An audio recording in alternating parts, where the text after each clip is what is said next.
our AI is essentially kind of an AI real estate agent. What we're trying to reach is so that a home buyer can go through the entire process with this one concierge AI.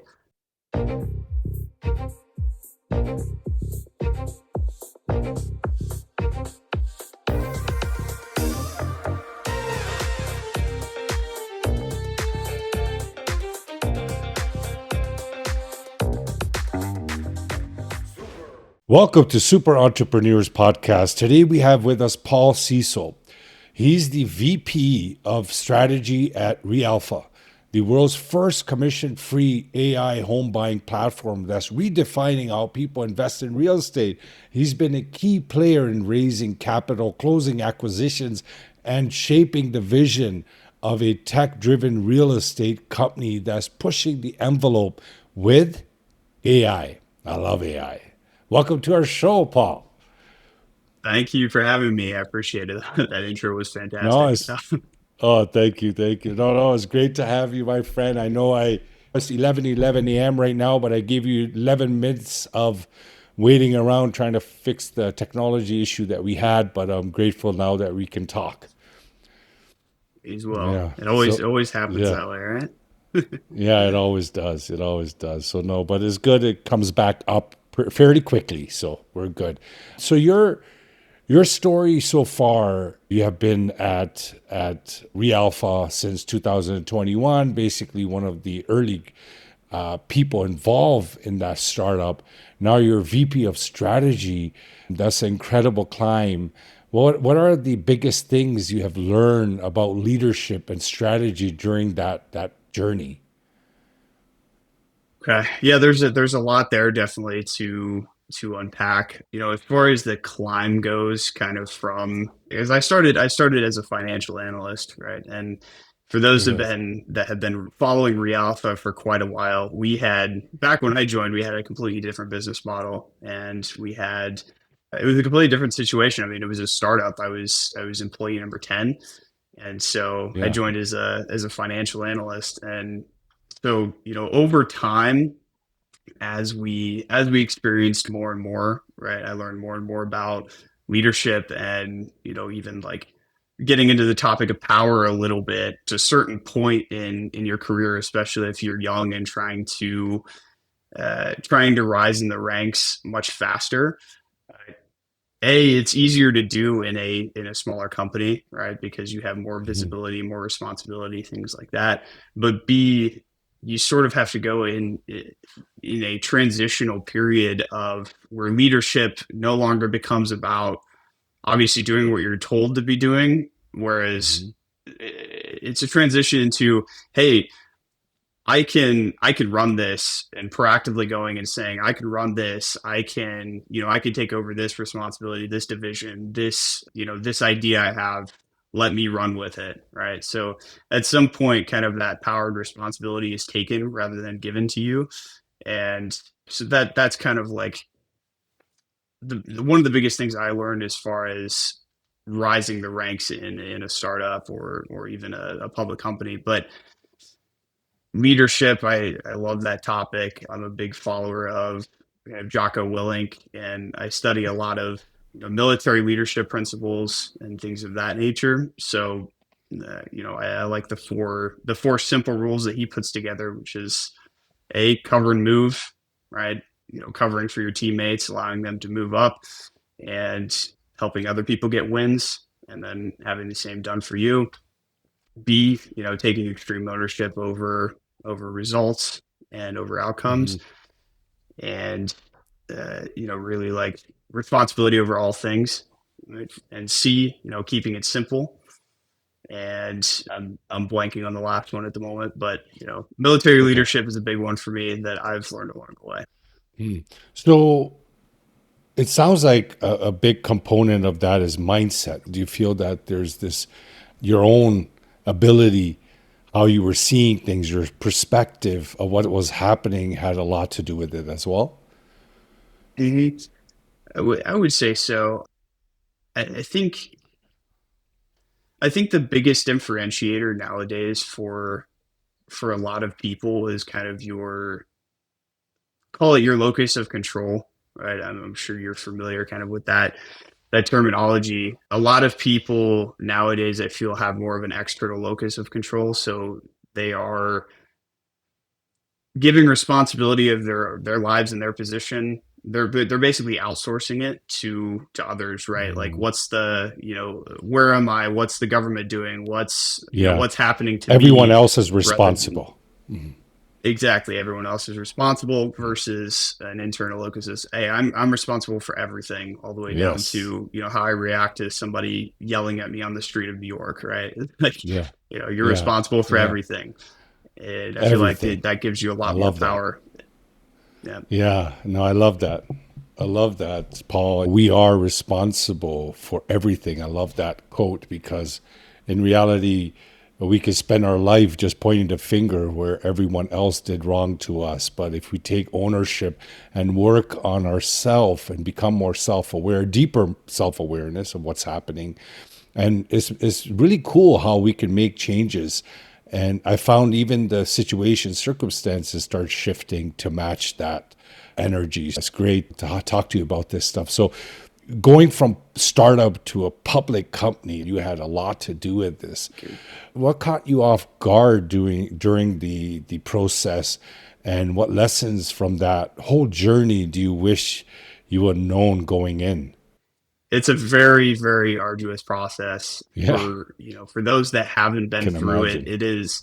It is grueling. And we were a very small team at the time. So it was essentially kind of the four or five of us driving most of the process. And I think all in all, it took us, we started the foundation kind of in February of 2023. And then it took us all the way till October 2023 to actually go public. Right. And through that, there is a series of back and forth that you do as a company with the Securities Exchange Commission. And I like the easiest analogy is you have to metaphorically get naked in front of the public as a business, because you have to Yeah, disclose it's so at true. literally Yeah, everything, down to everything. Transparency. even like founder lawsuit, right? If anybody's personally Yeah, facing any lawsuits, your comp, your stock structure, your every little detail about your business everything. strategy, your Yeah. yeah. So there's no hiding behind anything anymore, and the market will pick up on those things, and even the things that you think that are a little bit more subtle, they will pick up on it, and your stock price will reflect that. And so people should really understand what they're getting into before attempting something like that, because the SEC kind of comes back with all of these rounds of comment letters making disclose more, and it's essentially a full-time job kind of managing those. And so we got, I think five comment letters and 92 comments. And these are not small comments. They're like business model changing kind of, foundational Wow. questions and things like that So you would that they'll throw. you would have to make changes to the foundation of your startup as well based on those comments? Sometimes, I mean, especially for a small Wow. company that's like, because our business model at the time was we were buying up properties and essentially like splitting them, fractionalizing them for other investors. And so, because that involves securities, they're asking questions like, hey, what's the regulation you're using to offer these securities? And because we had one idea for a way we could raise this money through what was called Regulation CF, you actually can't do that as a public company anymore, right? So it's like, hey, that's no longer an option anymore. And so a lot changes, especially from a regulatory perspective. And then, now we deal with things like brokerage, mortgage, title licenses, and stuff like that. So that's also all has to be disclosed. So So this might be a little bit off topic question that came to mind. Maybe that was happening in the past. Regulations weren't as strong as they are today, but companies in the past that defrauded people and they created public companies, took money from people. How did they get away with it then with such strict guidelines? it's definitely gotten stricter over time. I mean, the one Okay. everybody can name is Enron, of course, and that Yeah. was when they kind of came out with SOX compliance and a lot Yeah. stricter accounting regulations. But there's still stuff that can go through the cracks, and they don't control you fully, but you do have to kind of disclose everything, and people unfortunately do try and hide things, and Yeah. later it comes to bite them. So these things happen, Yeah. but as So, as long as stuff is disclosed, then you can't mhm. really you can't get in trouble for most things as long as it's Yeah, disclosed. being honest. Yeah. Yeah. Being Yeah. honest and transparent, right? And maybe that negative with Enron was a positive in a way that they created such strict procedures to make sure that doesn't happen again. Yeah. Yeah. I mean, it Yeah. is a positive. It's more difficult Hmm. for companies to go and stay public, but it is a Hmm. good thing for the general public, I think. Yeah. Yeah. So you were already building AI for property ranking before ChatGPT hit the scene. You had to rebuild everything after. That's what I saw. And what actually changed for your team when you had to do that? Did you see the biggest productivity jump or new heights because of that pivot? So there's a couple of things going on there, right? Our original model, like you said, was using AI to kind of rank properties, and now what Yeah. our AI is essentially kind of a AI real estate agent. With what we're trying to reach is so that a home buyer can go through the entire process with this one concierge AI, That's which doesn't sick. exist yet, right? It doesn't exist to where you Yeah. can go and do brokerage, mortgage, and title in one spot. So that's Yeah. where we want to head.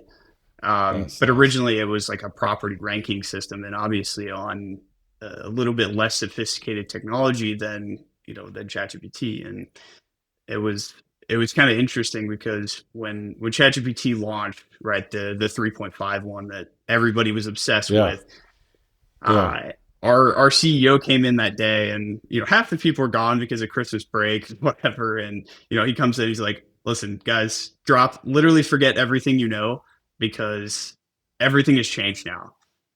And Yeah. he said, just anything you thought you knew, you don't know anymore. We have to reset our thinking, right? Because this is Mm-hmm. going to be so powerful that it will Mm-hmm. change everything, every industry, etc. So, Everything. we basically started from ground zero as far as personal productivity on that day Yeah. that it came out. Yeah. Hmm. And you're pretty vocal about using OpenAI and ChatGPT. When you are actually reevaluating these new tools, what are you actually looking for? How do you know if something's going to be worth the investment? For me personally, I have just been, well, for lack of a better term, I abuse them. So I will I will plug every use case that I can possibly think of from a personal perspective into ChatGPT or others just to see how they respond. And Mm-hmm. like one of the things I've been playing around with lately is creating a personal board of directors. So I have a series of different coaches for different topics that I'll ask questions, and then they actually learn from each other, and they talk to me in different ways based on different people or different materials So that I've incredible, man. fed them. And then so that's one of the things that I've been doing lately. But I really just kind of abuse it for personal purposes, and then whichever one works the best, I kind of put our team on as well. And we use OpenAI, we use Claude, a couple other ones, but I think Yeah. OpenAI has been the strongest for us. Hmm. Especially with now with ChatGPT 5 is it has a lot more reasoning capabilities, and it's just so incredible to see where this is going. You know, like you also mentioned that AI made you 50 times more efficient, and I agree. Same here. Yeah. It's bold to say that, but it really is the fact. When we work with people, we say for businesses, basically, we say we'll actually get you up to 90% free from your daily hustle using Yeah. AI because it is possible. It will happen in one day, will it happen in an hour? No, right? But each area of the business can be replicated now with this intelligence, and it's only getting better. And when it gets to a point where it gets to super intelligence, a lot of people are scared as well. So a lot of people have this fear. Generally, fear is that vibe that is very common in humanity. But we can either pick and choose. We can either be neutral, or we can say, oh, I'm so scared it's going to take over the world. Because if you really think about it, super intelligence, it means that it'll be thinking, it'll be seeing itself as Yep. something. And then it might see humans as something lower. And just like with humans over the thousands of years of how ego was developed, it was by seeing ourselves in the mirror. We started seeing our cultures, races, all that kind of stuff. We started feeling better than others, and developed the ego started getting stronger and stronger and stronger. And where we are right now in the whole world is very strong and is grip.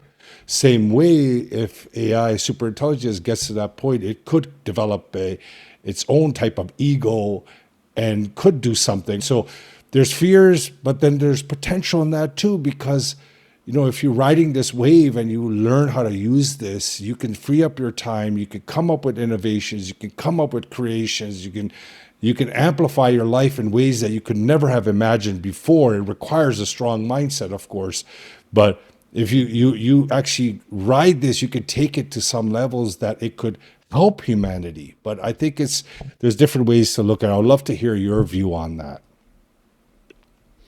Yeah, I'm very optimistic overall, right? Me too. We talked about this earlier, right? I like Yeah. to kind of take control of what I can, right? So it comes down to game theory, right? If we don't, as a country, call it, right, if we don't embrace AI, somebody else will, right? Like China, Russia, anybody, they'll Uh-huh. embrace it and they'll get it to the point of super intelligence before we will, and then somebody else will control Yeah. that, right? So, Hmm. at a geopolitics level, I guess, somebody is going to be in control of it. So it might as well be us, and we might as well create that reality. And I think on a more, you know, micro level, call it, I really like the CEO of Perplexity, his viewpoint on it, whereas it's going to help us ask questions we don't yet know to ask. All Yeah. right, because Yes. we're getting Yes. these 90% increases in or decreases in time spent on other things, and we can automate all these small things. It leaves so much more time for just deep thinking on how to solve problems and questions to ask. Even just, Yeah. I think of like science as the next frontier for this, because science has become very stagnated due to politics and due to, the whole nature of getting published and the funding and all that stuff, right? So AI is going to be able to speed up that scientific process a little bit more, and help the scientists challenge and ask additional questions, which is what science is kind of built on, I think, is questioning and then testing and then moving forward. So I think it's going to Yeah. help us ask That's those so true. questions, get results faster, and solve a lot of the world's problems.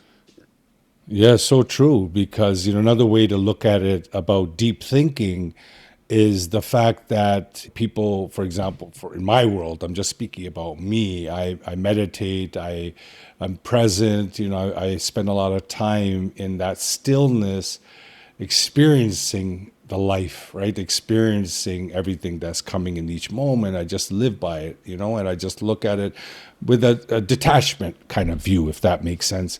And that allows me, AI allows me to do that more. And then what happens is that creativity starts coming out, that the ideas Mm, start coming out.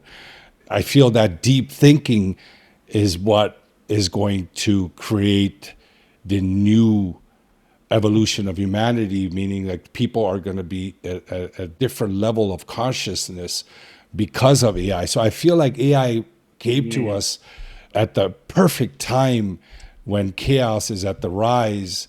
They say, hey, I'm here. Why don't you calm your mind and see things for how they really are? I love that. Yeah, kind of getting to more of the, you know, getting to more of the present moment and allow. Yeah. There's a lot of, everybody's distracted, everybody's off in La La Land, so Yeah. including Yeah. myself sometimes, of course. Yeah. But Yeah, the yeah, mindset, people, one of the biggest feedback you get from people is that when you give them homework, you say, well, how am I going to do this 1 hour of studying today when I got this many things to do? But the beautiful thing is a paradox, because the more you spend time on your internal world, that chaos decreases. So it's like a Mhm. mirror effect. But now, without having to explain that and kind of convince of things to people, you can say, "Hey, listen, what's taking up your most time in your life?" Oh, my content creation. Okay, let's convert that into AI, right? And save that time, and now you have more time to be, present and work on your internal world, because the internal world is the mirror of what you can achieve in life. So why not spend time there? So it's a blessing. I feel like it's very special, AI. Yeah. So you talk about AI enhancing thinking as well. This is what we're talking about here, is that enhancement, that deep thinking, rather than, kind of replacing it, because there's people that might be using it to replace it rather than have it as a thought partner, like having this a series of intelligence staff members that are just out there to help you grow or help you do better or whatever the case may be, right? Maybe be healthier. How do you actually teach that to your team? What does good AI usage look like versus just becoming dependent Mm. on it? Interesting. Very good question. Thank So there's a couple of things that people can do right now to make their AI productivity, skyrocket. Basically, one is you can create ground rules. So especially, people get very lazy with, call it, the formatting of things when AI just kind of does it for you, right? Formatting and the way information is presented, right? Because you're not presenting it to another AI. Typically, you're presenting something to another human that you've taken from AI, right? Call it a research report or you. something. So Mm-hmm. if you put in, as a company, right, some ground rules about how the AI should talk to you and present information, like, hey, don't use M dashes, don't use emojis, talk in a professional tone, that sort of thing. Yes. That'll save Yeah, you, yeah, that'll save you a lot of headache cleaning up later on, because it'll yeah, always talk like that. And you have to yeah, specifically tell it to commit to memory, right? But if we're, and then the other big thing is, it seems like AI can become a echo chamber very, very quickly, right? Especially ChatGPT. Some of the other ones, like Grok, will be a little bit more honest with you most of the time. But ChatGPT can be a bit of an echo chamber sometimes, because it'll tell you what you want to hear. So when yeah, you're looking for actual feedback on stuff, you have to say things like, be brutally honest, or, compare it versus this thing, or compare it versus our old state, or et cetera, right? You have to get creative with the prompting, but it's going to give you more of what you ask for. So if you are looking for validation, it's going to end up giving you validation, right? Which is not always a yeah. good thing. No, no. It's just telling you what you want to hear, right? So Yeah, that might cause problems. definitely, it definitely causes problems, right? Which is kind of what Yeah. we spaced early on. I told the team, hey, we need to start doing everything on AI, right? But then they were doing everything on AI, but not prompting it correctly. So we were getting, it's Yeah. it's kind of garbage in, garbage out. And since then, Yeah. Yeah. they've fixed Improved. everything, and Yeah. it's fantastic now. Fantastic work. Yeah, because if you prompt engineer it, if you kind of train it properly, it does a really Mhm. good job. But you can't just take it out of the box. You kind of Right. mold it to what you want to do. That's wonderful. So once you put in the prompts, engineered prompts, then it started thinking or reasoning differently to match what you were expecting it to do. Correct? Exactly. Yeah. Then the Yeah. more, Yeah. the more data, the more context, the more, call it, storyline you can give it, the better, right? It can handle that Yeah. now, but it Yeah. couldn't handle it before, right? 3.5 could not handle Yeah. all of that. But now No. it's like, now it could just take whole PDFs, whole, etc. Yeah, I love it, man. It's amazing. So, going back to the wild possibilities that you mentioned as well, and I'm also and very similar to what your thought patterns are towards AI so far from what I'm hearing.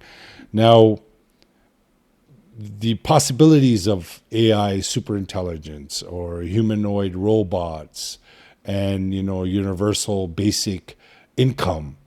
All of these are fantastic things that are coming, but which of these do you think will actually see go mainstream? And how could entrepreneurs prepare for such a big shift?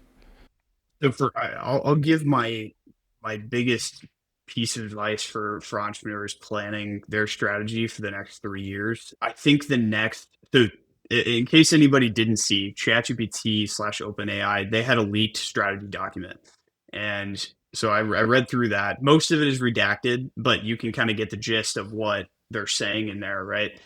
Where they are headed in the next, call it 2 to 3 years. Their phase one is they want to become the super intelligent agent for your life, right? So they want to have it so that ChatGPT is the main thing that you send out to do things for you, right? Right now, it's very back and forth, but it'll get to the point where you're sending it out to do things for you. Like, hey, go make me a meal plan, bring me back the grocery list, and then order it on Instacart for me so I don't have to do any of it. Or, give me go do the research for my health in this specific condition, bring me back an exercise plan that I can use, and then help me sign up for a gym membership, right? Find me the best gym, etc. And then it'll go out and reach out to different gyms, etc.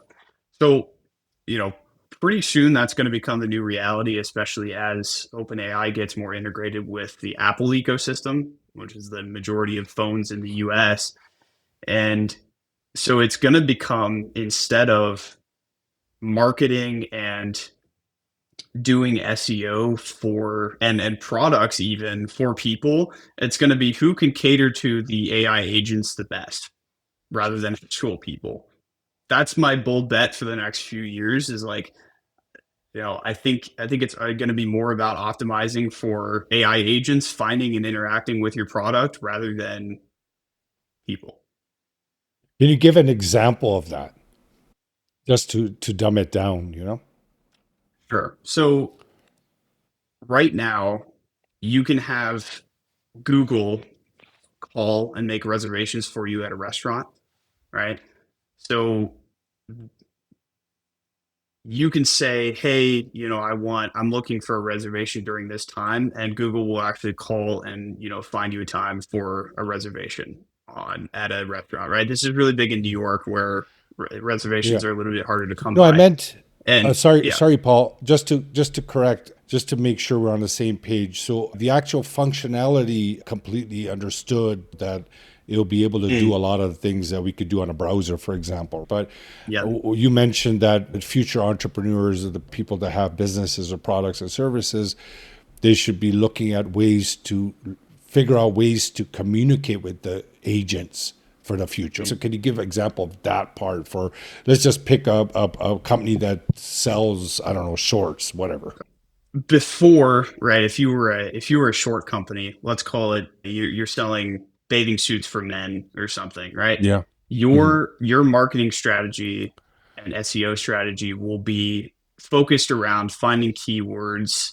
And Yeah. there's two aspects of it, right? Marketing, you're trying to find your audience of people that are, say, looking to go to the ocean soon, or they're traveling the ocean, and they're searching for things like, bathing suits for men that they don't get dyed by the ocean water, something, right? And they're searching for that physically. And from an SEO perspective, you're trying to get keywords like bathing suits and best bathing suits for men and Yeah. stuff like that, Hmm. right? Hmm. So it's shifting slightly, because now, right, somebody, instead of actually physically doing that themselves, they're going to say to their AI agent, hey, go out and find me the best bathing suits. So it's going to be about figuring out what the actual AI agent is looking for in those things and how it's analyzing it and bringing it back to people rather than the people actually finding it themselves, if that makes sense.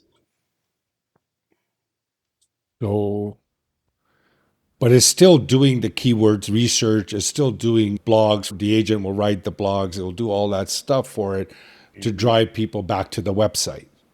But instead of you commanding or trying to do it, it will just do it for you. That's what you mean. Is that the Yeah, there's little subtle differences, such as eventually people will just give their, they'll just give their AI a budget, and their AI will go and buy it for them, right? Hey, buy me the best, Hmm. whatever, the best one, Yeah, which means yeah, the actual design of websites won't matter as much, and the human aspects of it, like how does the psychology of the website make you feel, because the yeah. AI will analyze it in point zero zero 0.001 Automatically do seconds. They it. don't care.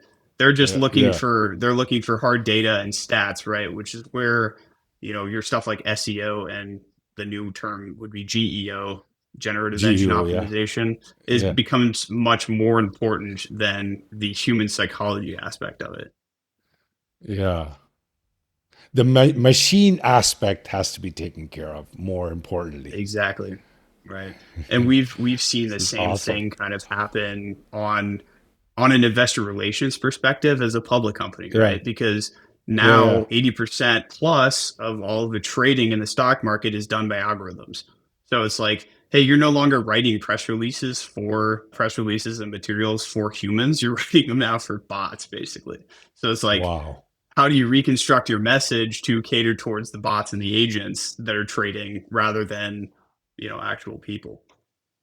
Wow, this is probably the most powerful point in this whole episode. So, hopefully, people in the audience, our fellow entrepreneurs and business people, are picking up on this information.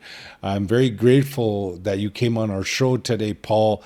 It was fun talking to you about all this stuff because this is my life right now. I completely went from enthusiast to deep into it, and the more you study it, the more you look at it, the more like just completely it will completely change the dynamics of how we live today in so Yeah. many ways. Like once the robot is connected to the AI, literally, they're trying to figure out how to make autonomous cars.